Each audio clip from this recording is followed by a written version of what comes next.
ನಮಸ್ತೆ, ಎಲ್ಲರೂ ಹೇಗಿದ್ದೀರಾ? ಎಲ್ಲರೂ ಚೆನ್ನಾಗಿದ್ದೀರಾ ಅಂತ ಎನ್ಸ್ಕೊಳ್ತಾ ಇದ್ದೀನಿ. ಸೊ ಇವತ್ತು ನಾವು ಒಂದು ನ್ಯಾಚುರೋಪತಿ ಟ್ರೀಟ್ಮೆಂಟ್ ಬಗ್ಗೆ ಮಾತಾಡುವ.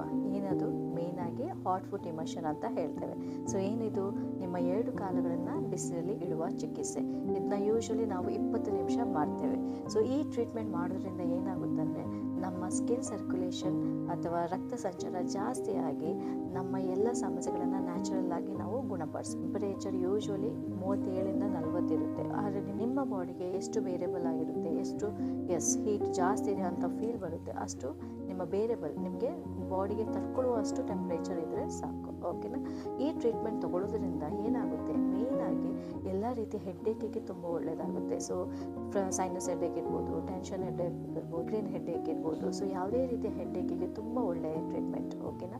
ಎರಡನೇದು, ಇದು ನಿಮ್ಮ ನಿದ್ದೆ ಸಮಸ್ಯೆಗೆ ಕೂಡ ಒಳ್ಳೆಯದಾಗುತ್ತೆ. ಸೊ ಈ ಟ್ರೀಟ್ಮೆಂಟ್ ಡೈಲಿ ಮಲಗುವ ಒಂದು 20 ನಿಮಿಷ ತೊಗೊಳ್ಳೋದ್ರಿಂದ ನಿಮ್ಮ ನಿದ್ದೆ ಕೂಡ ತುಂಬ ಚೆನ್ನಾಗಾಗ್ತಾ ಬರುತ್ತೆ.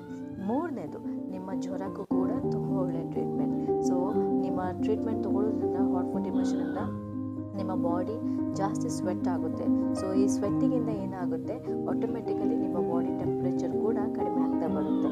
ನಾಲ್ಕನೇದು, ನಿಮ್ಮ ಜಾಯಿಂಟ್ಸ್ ಪೇನ್. ಸೊ ಎಲ್ಲ ರೀತಿಯ ಗಂಟು ನೋವಿದೆ, ಜಾಯಿಂಟ್ಸ್ ಪೇನ್ ಇದೆ, ಈ ಟ್ರೀಟ್ಮೆಂಟ್ ತುಂಬ ಒಳ್ಳೆಯದಾಗುತ್ತೆ. ಮತ್ತು ಕೊನೆಯದಾಗಿ ಟೆನ್ಷನ್ಗೂ ಕೂಡ ತುಂಬ ಎಕ್ಸಲೆಂಟ್ ಟ್ರೀಟ್ಮೆಂಟ್. ಸೊ ಈ ಎಲ್ಲ ಸಮಸ್ಯೆಗಳನ್ನ ನೀವು ನ್ಯಾಚುರಲ್ ಆಗಿ ಈ ಒಂದು ಚಿಕಿತ್ಸೆಯಿಂದ ನೀವು ಪಡಿಬೋದು. ಇವತ್ತು ನ್ಯಾಚುರೋಪತಿ ಡೇ ಆದ ಕಾರಣ ಈ ನ್ಯಾಚುರಲ್ ಆಗಿರೋ ಟ್ರೀಟ್ಮೆಂಟ್ನ ನೀವು ಮನೆಯಲ್ಲಿ ಪ್ರಯತ್ನಿಸಿ ನಿಮ್ಮ ಬಾಡಿನ ನ್ಯಾಚುರಲ್ ಆಗಿ ಗುಣ ಮಾಡಲು ಪ್ರಯತ್ನಿಸಿ. ಸೊ ಐ ಹೋಪ್ ಈ ವಿಡಿಯೋ ನಿಮ್ಗೆ ಇಷ್ಟ ಆಗಿದೆ. ಸೊ ಬಾಡಿನ ನ್ಯಾಚುರಲ್ ಆಗಿ ಗುಣ ಮಾಡಿ ಮತ್ತು ಅರಿಲಿ ಪ್ರಕೃತಿಗೆ ಹೋಗಲು ಪ್ರಯತ್ನಿಸಿ. ಧನ್ಯವಾದ.